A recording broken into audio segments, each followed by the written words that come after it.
भगवतां नारायणेन स्वयं व्यासेन ग्रथितां पुराणमुनिना मध्ये महाभारतम् अद्वैतामृतवर्षिणीं भगवतीम् अष्टादशाध्यायिनीम् अम्ब त्वामनुसन्दधामि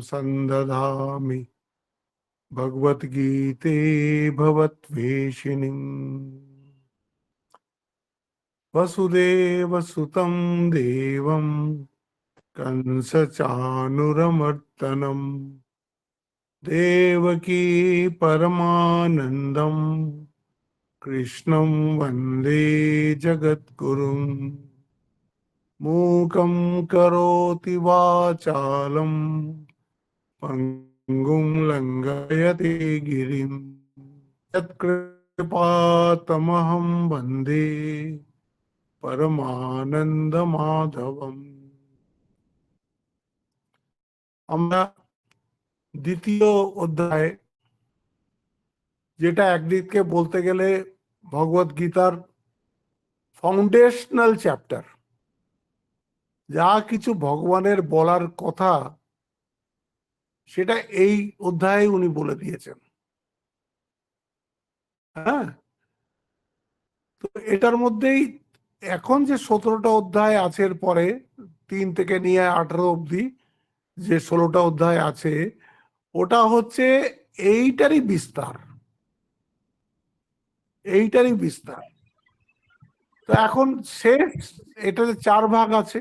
দ্বিতীয় অধ্যায়টার একটা ভাগ হয়ে গেল অর্জুন শরণাগতি, একটা হয়ে গেল জ্ঞান যোগ, একটা হয়ে গেল কর্মযোগ, আর একটা স্থিতপ্রজ্ঞ লক্ষণানি। স্থিতপ্রজ্ঞ মানেটা কি? দেখুন, আমাদের সবারই মোটামুটি একটা জ্ঞান তো আছেই, কিন্তু জ্ঞানটাকে আমরা ইমোশনাল স্ট্রেংথে কনভার্ট করতে পারি না। তার একটা সবচেয়ে বড় উদাহরণ আমি বলছি। আজকেই একটা মেয়ে, ভালো মেয়েটা, শিক্ষিতা মেয়ে, এমনি খুবই ভালো, সে একদম ডিপ্রেসড, হতাশ, কাঁদছে সারাদিন। কি না, তার কোনো দূর সম্পর্কে কোনো এক দিদি ছিলেন, তার মায়ের বয়সী, তার ক্যান্সারও হয়েছিল। তার ক্যান্সার থেকে উনি মুক্ত হয়েছিলেন, হার্ট অ্যাটাক হয়ে মারা গেছেন। এটা কোনো কান্নার বিষয়? এই ছোট ছোট ব্যাপারে যদি আমরা কাঁদি, যতই তোমার কাছে ওটা বড় বিষয় হোক, কিন্তু বিষয়টা আসলে কিন্তু খুবই ছোট। তার থেকে অনেক বড় বড় বিষয় আছে কাঁদবার জন্য। হ্যাঁ, তো এইটা এইটা তাতে বুঝলাম যে এই গীতার কথাটা কত সত্যি। এই বেদান্ত কিন্তু, এই যে অনেক সময় দেখবেন আপনারা, মানুষ প্রশ্ন করে, কই এই দেশে আপনারা বলেন রাম অবতার এসেছিল, কৃষ্ণ অবতার এসেছিল, রামকৃষ্ণ অবতার এসেছিল, তো কোনো চেঞ্জ হয়নি কেন? যেরকম সংসার ছিল সেরকমই তো সংসার আছে। তো এটা একটা মহা মিসকনসেপশন লোকের, যে ওরা এসে সব ভালো করে দেবে।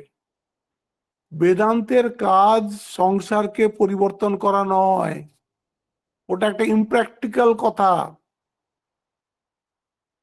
বেদান্তের কাজ মানুষকেও পরিবর্তন করা নয়, সেটাও একটা ইমপ্র্যাকটিক্যাল কথা। বেদান্তের কাজ হচ্ছে আপনার মধ্যে বিবেক জাগ্রত করে দেওয়া, যাতে আপনি জিনিসগুলোকে পরিষ্কার ভাবে দেখতে পারেন। চোখে যে আমাদের ময়লা পড়ে আছে, সেই চোখের ময়লা পরিষ্কার করে দেওয়ার কাজ হচ্ছে বেদান্তের। এই আমি একজন ওই খুব বড় সাধু আছেন, তার কথা অনেকবার আপনাদের বলেছি, ওই শ্রীহিত প্রেমানন্দ, বৃন্দাবনে। তার কালকে পরশুই একটা ভিডিও দেখলাম। এক ভদ্রলোক, উনি 50 বছর ধরে ইসকনের সঙ্গে উনি যুক্ত, আর উনি 50 বছর ধরে বৃন্দাবনে থেকে সাধনা করছেন। সে মহারাজকে প্রশ্ন করছে যে এই যে এখন বৃন্দাবনের অবস্থা, হ্যাঁ, এটা যে কোনো, যেরকম 10টা থাকে, বৃন্দাবনও ঠিক তাই। মানে উপর উপর দৃষ্টিতে দেখতে গেলে এমন কিছুই নাই যার জন্য আপনাকে বৃন্দাবনে থাকতে হবে। না শান্ত পরিবেশ, না ভালো ওয়েদার, হ্যাঁ, তারপরে লোক ঠকাচ্ছেই একজন আরেকজনকে, সবই আছে, পলিউশন, ভয়ঙ্কর পলিউশন সব আছে। এখন তো এত গরম যে বোধহয় বৃন্দাবনে দাঁড়ানোই যাবে না। তো সে বলছে এই বৃন্দাবন কি আর থাকার উপযুক্ত আছে? তখন এই মহারাজ উত্তর দিচ্ছে, এর কি সুন্দর দেখুন। বলছে দেখুন, বৃন্দাবন দুটো আছে। একটা বৃন্দাবন যেটা আপনি আপনার চোখ দিয়ে দেখেন, যেটা আপনি আপনার মনের মাধ্যমে চোখ দিয়ে দেখেন। মনটাও আপনার ত্রিগুণময়ী, আর চোখটাও আপনার ত্রিগুণময়ী।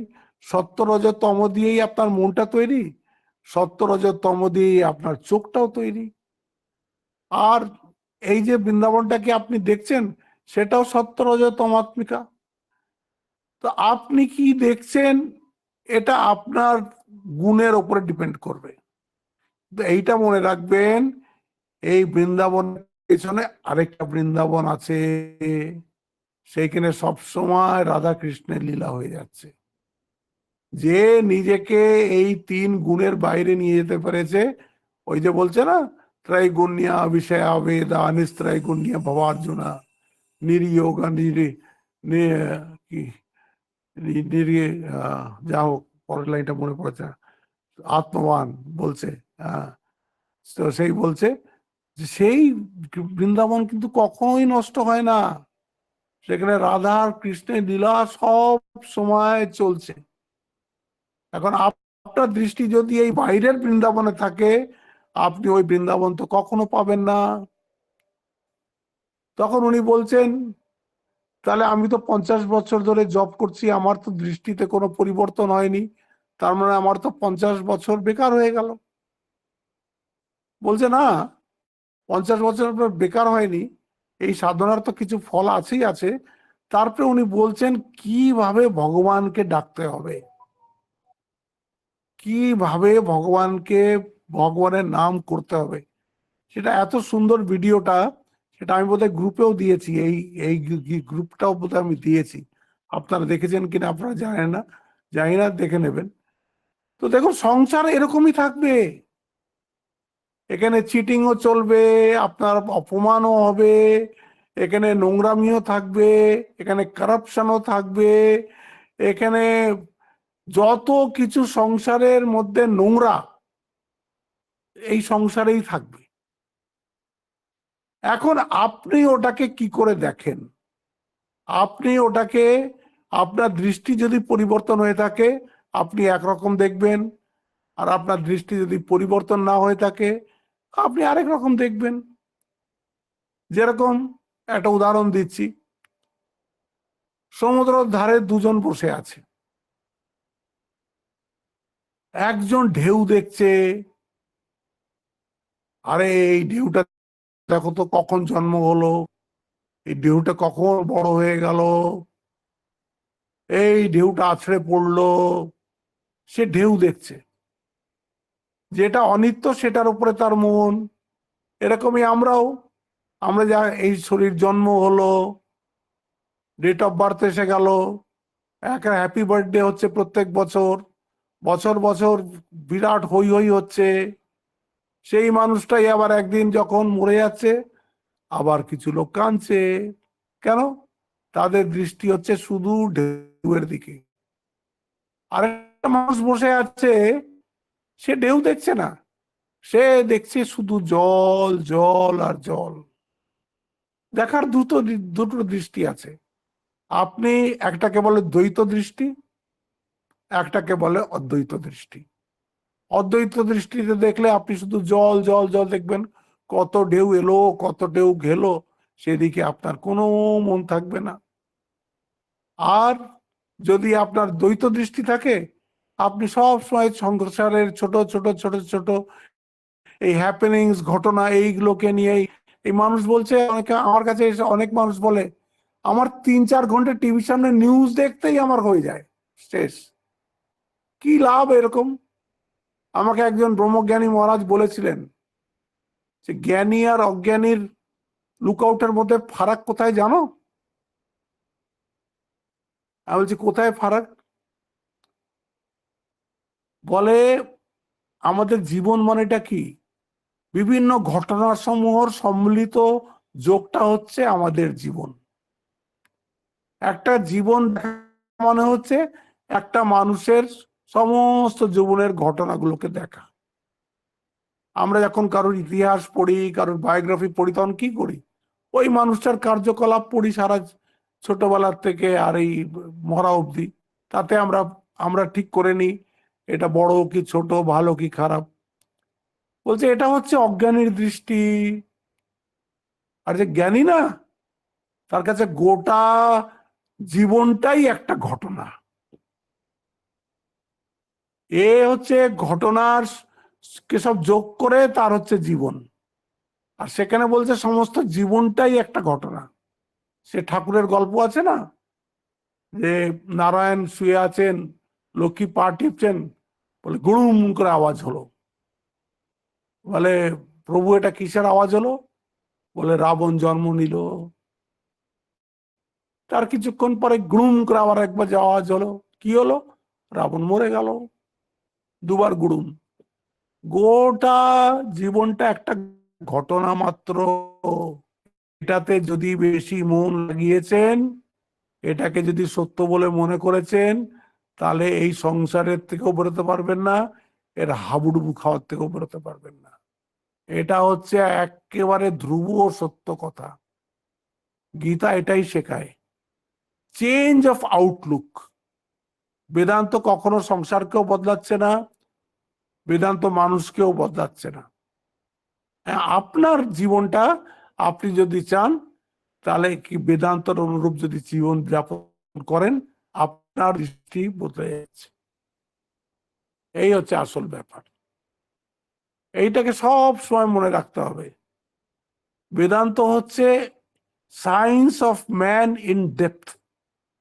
মানুষকে যেভাবে বেদান্ত পর্যালোচনা করেছে, যেভাবে অনুবীক্ষণ যন্ত্র নিচে রেখে দেখেছে, সেরকম আর কোনো পৃথিবীর শাস্ত্র আজ অব্দি করতে পারেনি। এত ডেপথে ওরা গেছে। তো সেইখানে বলছে যে আপনার যে নলেজটা আছে, সেটাকে আপনি যদি ইমোশনাল স্ট্রেংথে কনভার্ট না করতে পারেন, তাহলে স্পিরিচুয়ালিটির কোনো মানে নেই। আমার কাছে অনেকে আসে বলে আমি ভগবানকে খুব মানি, আমি ঠাকুরকে খুব মানি। ও মানামানি বলে, আমার মানামানি তখন বোঝা যাবে যখন মৃত্যু সামনে এসে দাঁড়াবে। তখন বোঝা যাবে যে আপনি মানেন কি মানেন না। তখন যদি উনি আপনার সামনে থাকেন, তখন বুঝবো হ্যাঁ আপনি এনাকেই আপনার সর্বস্ব ভেবেছেন। তখন যদি সংসার মনের মধ্যে থাকে, তার মানে আপনার মানাটা ঠিক মানা হয়নি। তখন করণীয় কিছু নেই। পুনরপি জননম পুনরপি মরণম পুনরপি জননীম জঠরে শয়নম। আবার যাও মায়ের গর্ভে, আবার শুরু করো খেলা। এই চলতে থাকবে। এই জন্য এইটা সবসময় মনে রাখতে হবে যে আমার আউটলুক বদলাচ্ছে কিনা, আমাকে এইটা দেখতে হবে। সেইটাই কৃষ্ণ এখানে এই কটা শ্লোকে 55 থেকে নিয়ে 72, তার মধ্যে কিছু শ্লোক আছে স্থিত প্রজ্ঞা লক্ষণানি, যার ইমোশনাল স্ট্রেংথ একদম স্ট্রং হয়ে গেছে, তাকে তুমি কি করে চিনবে। তারপরে আছে স্থিত প্রজ্ঞা সাধনানি, ওটা পাওয়ার জন্য কি কি সাধন করা দরকার। তো লক্ষণানিও বলে দিয়েছেন, সাধনানিও বলে দিয়েছেন। লাস্ট 4টে শ্লোকে উনি আবার ওই লক্ষণানি নিয়ে এসছেন। তাতে উনি বলছেন ইয়া নিশা সর্বভূতানাম তস্যাম জাগ্রতি সংযমী यस्याम जागृति भूतानि सा निशा पश्यतो मे। বলছে যখন সমস্ত জগৎ জেগে থাকে, সমস্ত জগৎ জেগে থাকে মানে কি, আমরা কিসে জাগি? আমরা তো এই ডুয়ালিটির সংসারে জাগি, যেখানে আমি তুমি ভাব আছে, আমি সংসার ভাব আছে। আমার একটা আলাদা আইডেন্টিটি আছে, জগতের একটা আলাদা আইডেন্টিটি আছে। এর মধ্যে যখন আমি ট্রান্সেক্ট করি তখন আমি ওটাকে বলি দ্বৈত ভাব। এর মধ্যে লোভ, শোক, মৃত্যু, জন্ম সবকিছু আছে, ডুয়ালিটি আছে। অনিত্য সংসার তো সবই থাকবে। তো এই যে সংসারে যখন একটা অজ্ঞানী জীব জাগে, তার কাছে সেটা দিন, তার সংসার মানেই এইটা। আপনি যখন ঘুমান, যখন ঘুমের পর প্রথম চোখ খোলেন, আপনি কখন অ্যানালাইজ করে দেখবেন, প্রথম ফ্র্যাকশন অফ সেকেন্ড আপনি বুঝতেই পারবেন না যে আপনি কোথায় আছেন, আপনি কে। একদম ওটা এত শর্ট হয় টাইমটা, যে ওটা বেরিয়ে যায় খুব একদম ভালো করে পর্যবেক্ষণ করলে তখন বোঝা যায়। যেই আমি ভাবটা এসে গেল, তখনই জগৎ ভাবও এসে গেল। যেই আপনার ও এটা তো আমার বাড়ি, এই তো আমার ঘরে শুয়ে আছি, এই তো এইখানটায় বাথরুম, এইখানটা রান্নাঘর, ওইখানটায় আরেকটা ঘর আছে, ওইখানটায় আমার গাড়ি রাখা আছে, ওইখানটায় আমার ঘড়ি রাখা আছে, সব এসে গেল। আমার আমার আমার আমার এসে গেল। হ্যাঁ, ইয়াস বলছে, জীব, অজ্ঞানী জীব যখন জাগে, তখন যে জ্ঞানী, যে স্থিতপ্রজ্ঞ, সেটা তার কাছে রাত। সে ঢেউ দেখে না, সে তো জল দেখছে। তার ঢেউয়ের দিকে তার খেয়ালই নেই। সে দেখছে এক জল ছাড়া কিচ্ছু নেই। হ্যাঁ, সংসার বলছে মহামায়ার ছায়া মাত্র। স্বামীজি বলছেন না, এই বিরাট সংসার যেন মহামায়ার ছায়া মাত্র। এটা ছায়ার মতন দেখে এটাকে। সংসার কিছু অত ইম্পর্টেন্স দেয় না। আর আপনি যখন ইম্পর্টেন্স দেবেন না, তখন আপনার দেখবেন ওই নিউজ দেখাও কমে যাচ্ছে, আপনার ওই সিরিয়াল দেখাও কমে যাচ্ছে। সব কেন? তখন তো আপনি জেনে গেছেন যে এগুলো সব অনিত্য। যদি দেখেনও, তখনও দেখবেন, কিন্তু মনের ওপরে ওটা কোনো এফেক্ট করবে না। সিরিয়ালে কি হচ্ছে সেটাও এফেক্ট করবে না, সংসারে কি হচ্ছে সেটাও আপনাকে এফেক্ট করবে না। সংসারের এই ভাঙা গড়া সব সময় চলছে। তাই বলছে, ইয়া নিশা সর্বভূতানাম। যখন সর্বভূতের অন্ধকার রাত, সর্বভূতের অন্ধকার কখন? যখন আপনি যেরকম ভগবানের কথা বলেন, আত্মার কথা বলেন, আপনি আপনার অফিসে বলুন, আপনার সোসাইটিতে বলুন, আপনার বাড়িতে বলুন, লোকেরা প্রচার করে দেবে আপনার মাথাটা গেছে,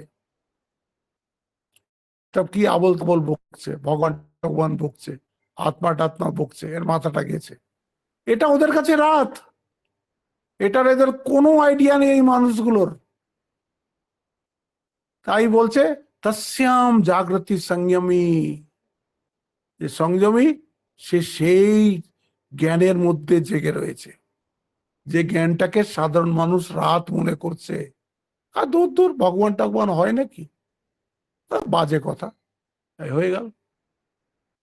আপনি যত বলবেন না না হয়, অবশ্যই হয়, সাধন ভজন করলে তাকে পাওয়া যায়। শ্রী রামকৃষ্ণ তাকে পেয়েছিলেন, তিনি বলে গেছেন, আমরাও যদি আন্তরিক হই আমরাও পাবো। ও বিশ্বাসই করবেন আপনার কথা, বলবে তুই ডাক্তার দেখা, ডাক্তার দেখা। ইয়া নিশা সর্বভূতানাম তস্যাম জাগ্রতি সংযমী। তারপরে বলছে, यस्याम জাগ্রতি ভূতানি, যার মধ্যে এই সমস্ত ভূত জেগে আছে, মানে বিষয়ের মধ্যে। হ্যাঁ, সা নিশা পশ্যত মুনে। মুনি সেটাকে রাত দেখে। যেটাকে আমরা দিন, সাধারণ মানুষ দিন দেখে, জ্ঞানী ওটাকে রাত দেখে। আর যেটাকে আমরা রাত দেখি, যেটা আমরা নন এক্সিস্টেন্ট ভাবি, জ্ঞানী ওর মধ্যে জেগে আছে। ভেরি ইম্পর্টেন্ট শ্লোক, কয়েকটা খুব ইম্পর্টেন্ট শ্লোক আছে, সেগুলো ব্যাস ভগবান তো মহাভারতের অংশ। তো মহাভারতে বলছে যে দেখো, তুমি থামলে, ব্যাসকে বলছে তুমি থামলে পরে কিন্তু আমি লেখা বন্ধ করে দেবো, থামতে পারবে না। ব্যাস দেখলো তাহলে তো খাওয়া নাওয়াও হবে না। এরকম করে যদি গণেশ যদি এরকম কন্ডিশন দেয়, তাহলে হ্যাঁ ঠিক আছে আমি বলতে থাকবো, তো তুমিও না বুঝে কোনো শ্লোক লিখবে না, কোনো শ্লোক তুমি না বুঝে লিখবে না। এরকম এই গীতার মধ্যে 8, 10, 15টা শ্লোক আছে। একটা যে অপর্যাপ্তম প্রথম অধ্যায় আসবে, যে অপর্যাপ্তম, আমাদের তো অপর্যাপ্ত, এটা তো ভীম রক্ষা করছে, আর ওদের তো পর্যাপ্ত, ওদের ও ভীষ্ম রক্ষা করছে। এই অপর্যাপ্ত পর্যাপ্ত মানেতে গণেশ আটকে গেলেন,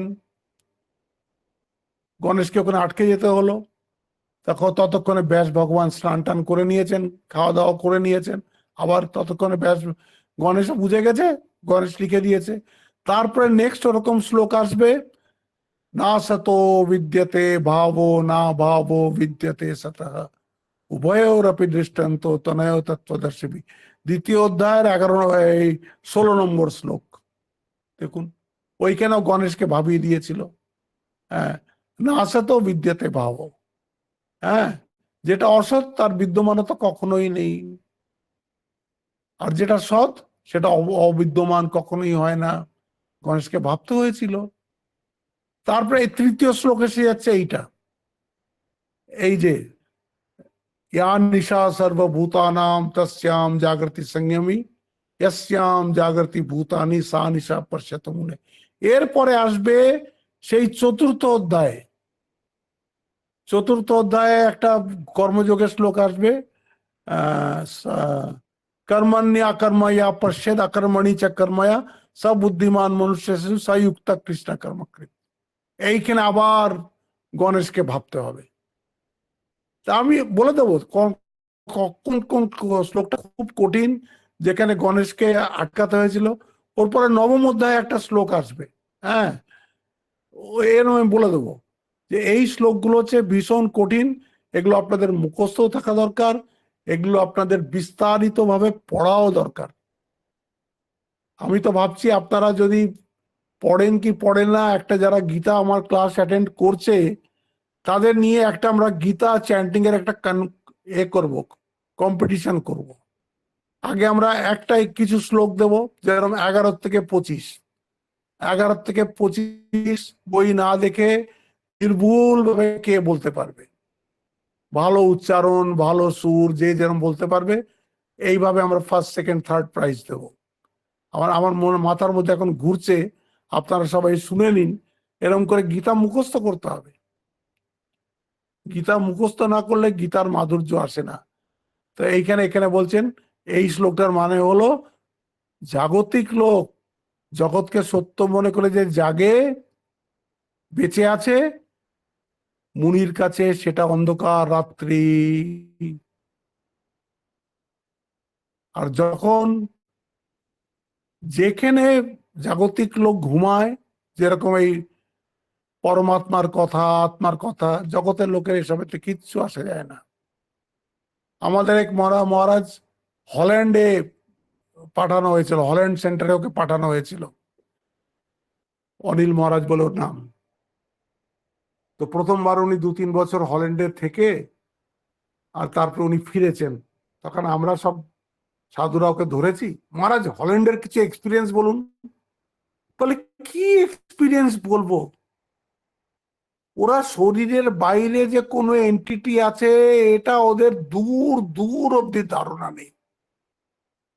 আমি যখন পিউরিটির কথা বলি, ওরা পেট পরিষ্কারকে পিউরিটি ধরে,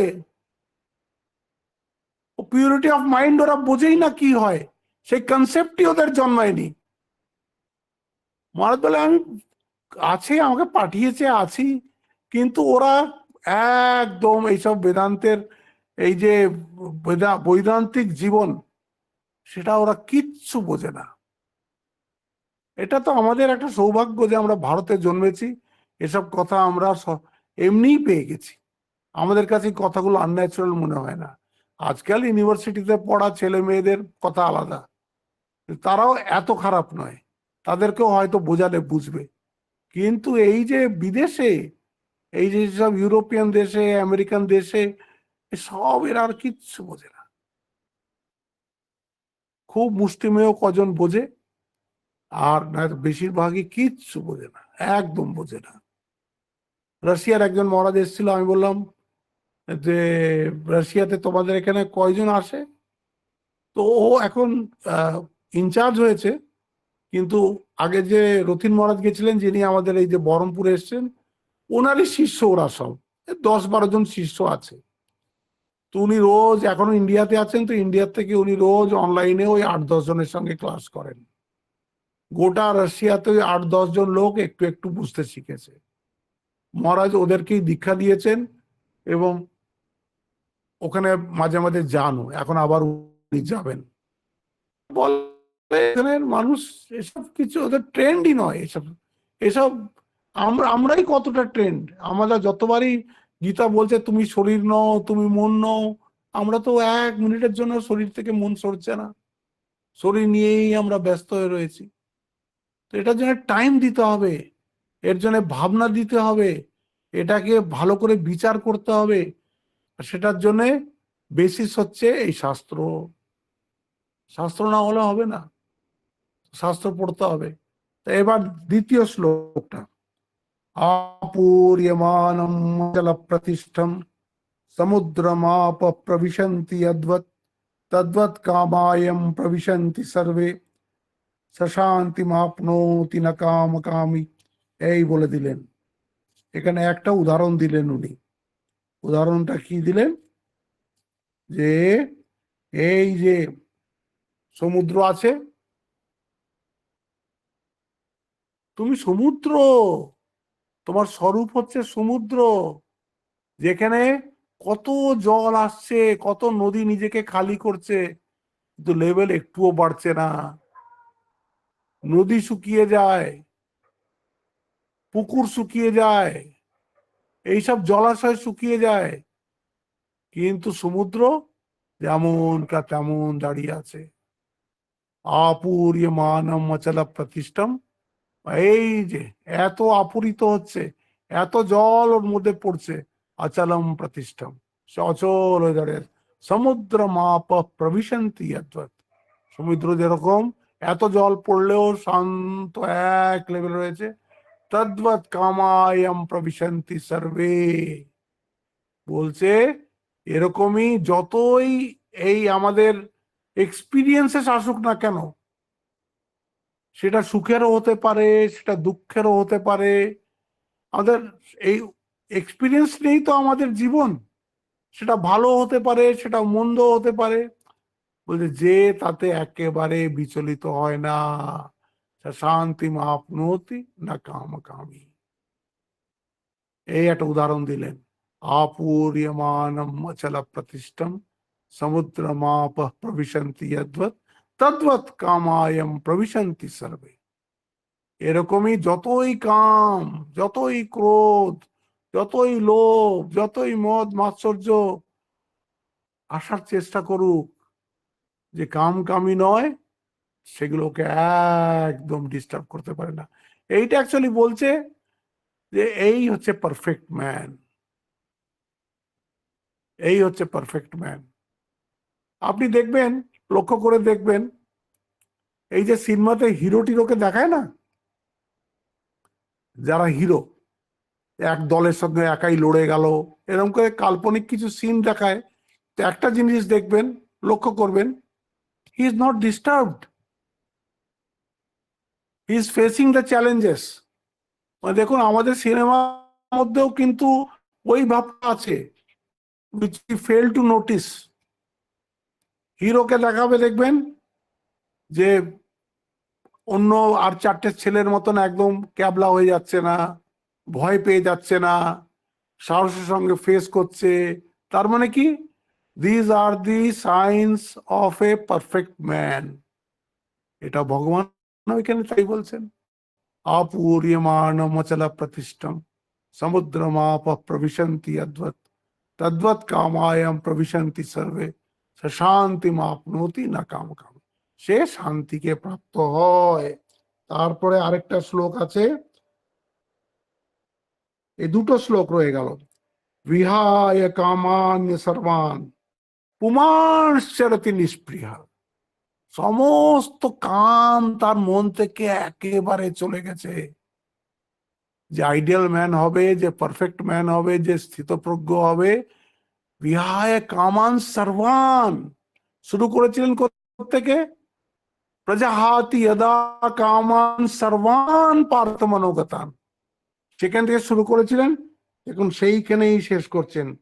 বিহায় কামান্য সর্বান পুমান সেরতি নিষ্প্রিয়, কোন রকমের স্পৃহা নেই এই নাম রূপের প্রতি তার।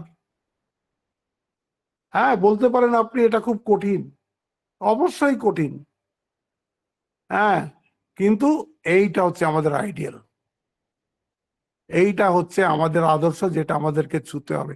সে 100 জন্ম লাগুক না কেন, 1000 জন্ম লাগুক না কেন, 1,00,000 জন্ম লাগুক না কেন, আমাদের আইডিয়াল হচ্ছে এইটা। এইটাকেই ঠাকুরের কথায় বলে আত্মজ্ঞান, ভগবান লাভ, ভগবানের ভক্তি, সব এই অবস্থা। বিহায় কামান্য সর্বান সর্বান পার্থ মনোগতান, বিহায় কামান্য সর্বান পুমাংশ্চরতি নিষ্প্রিয়। পুমাংশ্চরতি মানে সে বিচরণ করে সংসারে একদম নিষ্প্রিয় হয়ে, স্পৃহাহীন হয়ে, কোথাও সে অ্যাটাচ হয় না। তারপরে নির্মম, নির্মম মানে কি? নির্মম মানে হচ্ছে বাংলা নির্মম আর সংস্কৃতের নির্মম আলাদা আলাদা। নি মামা, তার এজেন্সিশিপ নাই, এটা আমার, এটা আমি, এটা আমার। নির্মম নিরহংকার, তার অহংকারও নেই, তার এটা আমার এই ভাব নেই। নির্মম নিরহংকার সে শান্তিম অধিগচ্ছতি, সেই মানুষটাই শান্তি লাভ করে। দেখছেন শান্তি পাওয়া কত কঠিন, কত জীবনে ট্রান্সফরমেশন এলে পরে মানুষ শান্তি পেতে পারে। একটা শ্লোকেই বলে দিল, বিহায় কামান্য সর্বান পুমাংশ্চরতি নিষ্পৃহঃ নির্মম নিরহংকার স শান্তিম অধিগচ্ছতি, সে পরম শান্তি লাভ করতে পারে। আচ্ছা, পরম শান্তি লাভ করলে কি হয়?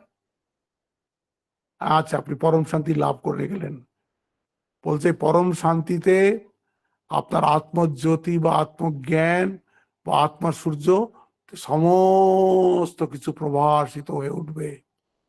এই জ্ঞানের মধ্যে আপনি জীবন মৃত্যু এগুলোকে সব এক জ্ঞান করে হাসতে হাসতে হাসতে হাসতে পৃথিবীর থেকে বিদায় নেবেন।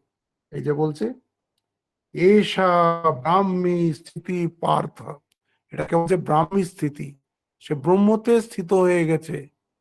কারণ যেই কামনাটা বাসনা সব চলে গেছে, নির্মম নিরহংকার নিষ্ক্রিয় হয়ে গেছে, সঙ্গে সঙ্গে ব্রহ্ম তো আমাদের ভেতরেই, তারই তো ছিটে ফোটা আলোয় তো আমরা দেখছি, শুনছি, বলছি, পড়ছি, সব করছি। তখন মাঝে কোনো মিডিয়াম থাকবে না, আমি ব্রহ্মের সঙ্গে তখন এক হয়ে গেছি, আহম ব্রহ্মাস্মি, এই ভাব আমার এসে গেছে। তখন বলছে এষা ব্রাহ্মী স্থিতি পার্থা নয়নাম প্রাপ্য বিমুহ্যতি, যে একবার এই অবস্থা পেয়ে গেছে সে আর মোহে পড়ে না। প্রবলেম তো হয়েছিল মোহে পড়া নিয়ে, সবচেয়ে আগে অর্জুনের অ্যাটাচমেন্ট এসছিল, অ্যাটাচমেন্ট থেকে শোক এসছিল, শোকের থেকে মোহ এসছিল, মোহ আসাতে তার বিচার চলে গেছিল, বিবেক চলে গেছিল, কর্তব্য অকর্তব্য জ্ঞান ঠিক করতে পারছিল না। কিন্তু এই যে সে ব্রাহ্মী স্থিতি পেয়ে গেল, তারপরে বলে তোমারে করিয়াছি জীবনের ধ্রুবতারা, এ জীবনে আর হব না কো পথহারা। এই দেখুন, আর পথ হারাও না, তোমাকে আমি আমার জীবনে ধ্রুবতারা করেছি। এই সেই ঠাকুরই বলুন, আই বলুন, আত্মাই বলুন, সেটা একটাই তত্ত্বের বিভিন্ন নাম, একটাই তত্ত্বের বিভিন্ন নাম। বলছেন এই নাম প্রাপ্য প্রমুহতি সিত্বাস্যাম অন্তকালেপি ব্রহ্ম নির্বাণ মৃচ্ছতি। বলছে সেই অবস্থায় স্থিত হয়ে সে ব্রহ্ম নির্বাণ, সে একদম মুক্ত হয়ে গেল। সেই জীবের আর আবাগমন হবে না। কিসের জন্য সে আসবে? যেটা পাওয়ার জন্য সে এসেছিল সেটা তো সে পেয়ে গেছে। ব্রহ্ম নির্বাণম ঋচ্ছতি, সে ব্রহ্ম নির্বাণে শরীর ত্যাগ হলো, সে ব্রহ্মর সাথে এক হয়ে যায়। এই আমাদের অর্জুনকে বলা শুরু করেছিলেন ভগবান। প্রথমে জীব স্বরূপের কথা বললেন, তোমার স্বরূপটা কি সেই কথাটা বললেন, আর তারপরে সেই স্বরূপটা পাওয়ার জন্য কর্মযোগের কথা বললেন, আর কর্মযোগের পরে যে স্থিতপ্রজ্ঞ হয়েছে, যার জ্ঞান হয়ে গেছে, তার লক্ষণ বললেন। তারপরে জ্ঞানের সাধন বললেন, যে কি করে আমরা ওই জ্ঞান লাভ করতে পারি, আর তারপরে তার ফল বললেন ব্রহ্ম নির্বাণ মৃচ্ছতি স্থিত্বাস্যামন্ত কালেপি ব্রহ্ম নির্বাণ মৃচ্ছতি। এরপরে লাস্টে পুষ্পিকা থাকবে, আমি সেটা পড়ে দিচ্ছি, দেখুন। ওম তৎসৎ ইতি। এই ওম তৎসৎ এটা হচ্ছে একটা মাঙ্গলিক শব্দ। কোনো যখন ভালো কাজ শেষ করা হয় কি ভালো কাজ শুরু করা হয়, এটাও সপ্তদশ স্কন্ধে এটারও ব্যাখ্যা আসবে। ওম তৎসৎ ইতি শ্রীমদ্ ভগবত গীতাসু, তারপরে সেই গীতাকেই বলছে উপনিষৎসু। আপনাকে একটা কথা শুধু বলে দিই, আমরা তো উপনিষদকে ইম্পর্টেন্স দিই কেন, 2-3 মিনিট আছে তাতে বলে দিই। উপনিষদকে আমরা এত ইম্পর্টেন্স দিই কেন? উপনিষদকে বলি আমরা শ্রুতি, আর আমরা যে সনাতন ধর্ম, এই হিন্দু ধর্মকে বলা হয় সনাতন ধর্ম। আমাদের সনাতন ধর্মটা এই শ্রুতির ওপরে টিকে আছে। এটাকে আমরা ধ্রুব সত্য বলে মনে করি। কোন রকমের যতই পরিবর্তন আসুক, যতই নতুন নতুন সায়েন্টিফিক ডিসকভারিজ আসুক, যতই নতুন নতুন কনসেপ্ট আসুক, এই সত্যকে কেউ বদলাতে পারবে না যে এক ভগবান আছেন, সেই ভগবানই এই সব হয়েছেন। আবার আমরা সব সেই ভগবানের মধ্যেই মিলে যাচ্ছি।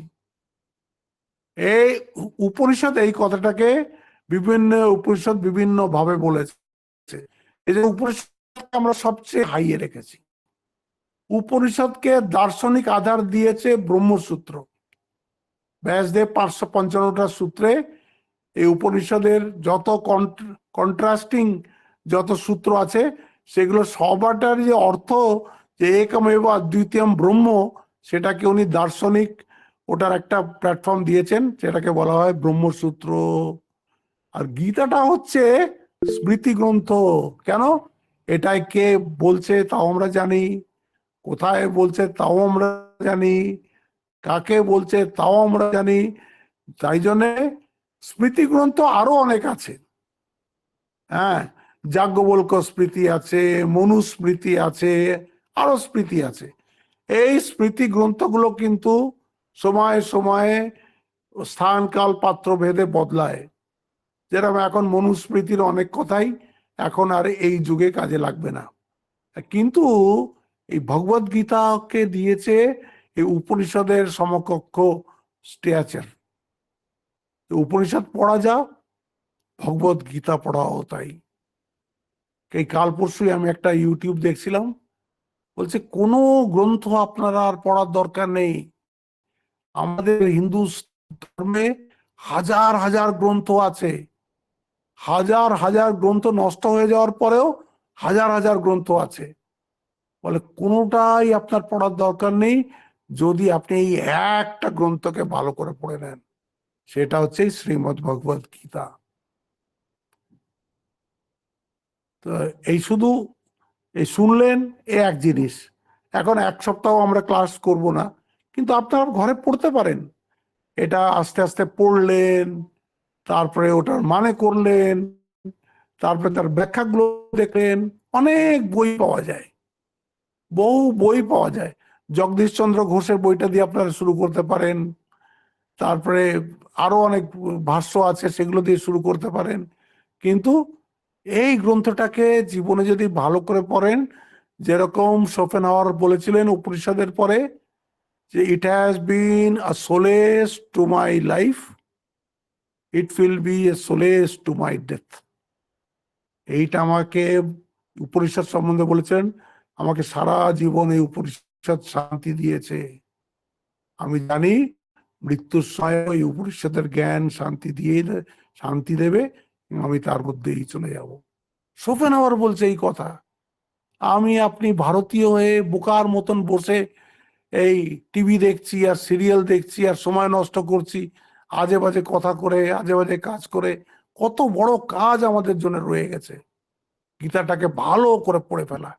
এমন পড়ে ফেলবেন যেন গীতা একদম আপনার অন্তস্থ হয়ে যায়, শুধু মুখস্থ না, গীতার জ্ঞানটা যেন আপনার একেবারে অন্তস্থ হয়ে যায়।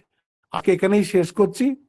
পরের সোমবারে আমি এই তৃতীয় অধ্যায়টা আরম্ভ করার আগে এই দ্বিতীয় অধ্যায়টার একটা সামারি করে দেবো।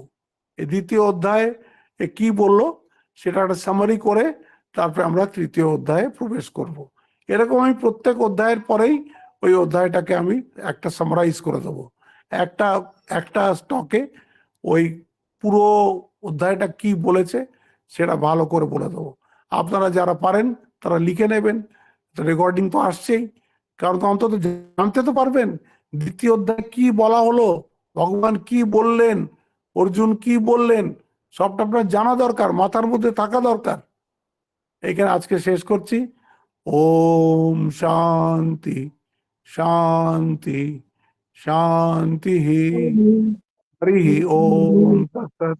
শ্রীরাম কৃষ্ণার্পণমস্তু। প্রণাম মহারাজ। প্রণাম মহারাজ। প্রণাম মহারাজ। প্রণাম মহারাজ। প্রণাম মহারাজ।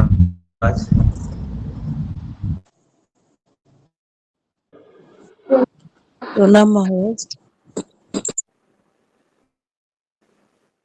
প্রণাম মহারাজ।